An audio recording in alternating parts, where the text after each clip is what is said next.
2026 પૂર્વે નાણામંત્રીએ રાષ્ટ્રપતિની મુલાકાત લીધી. પરંપરા મુજબ દહીં ખાંડથી કરાયું મીઠું મોઢું.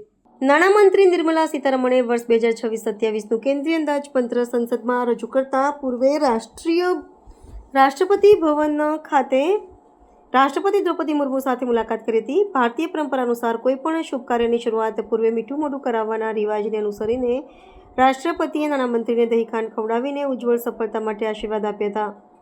આ ઔપચારિક મુલાકાત દરમિયાન નાણામંત્રીએ રાષ્ટ્રપતિને અંદાજપત્રની મુખ્ય વિગતોને દેશના આર્થિક માર્ગ નકશા રોડમેપ વિશે માહિતગાર કર્યા હતા. ત્યારબાદ રાષ્ટ્રપતિએ આ દસ્તાવેજને સત્તાવાર મંજૂરી આપી હતી.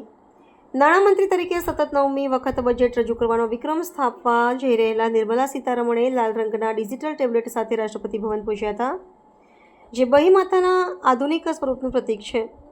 આ મુલાકાત સમયે નાણાં મંત્રાલયના વરિષ્ઠ અધિકારીઓ અને રાજ્ય મંત્રીઓ પણ ઉપસ્થિત રહ્યા હતા. રાષ્ટ્રપતિની સાથેની મુલાકાત બાદ નાણામંત્રીએ સીધા સંસદ ભવન પહોંચ્યા હતા, જ્યાં કેન્દ્રીય મંત્રીમંડળની બેઠકમાં અંદાજપત્રને વિધિવત મંજૂરી આપવામાં આવી હતી. અંદાજપત્ર વિકસિત ભારતના લક્ષ્યને હાંસલ કરવા માટે અત્યંત નિર્ણાયક માનવામાં આવી રહ્યું છે. આ વર્ષના અંદાજપત્રમાં મધ્યમ વર્ગ માટે કરવેરામાં રાહત, કૃષિ ક્ષેત્રે ટેકનોલોજીનો વ્યાપ અને માળખાગત સુવિધાઓ પર વિશેષ ભાર મૂકવામાં આવ્યો હતો તેવી પ્રબળ શક્યતા છે.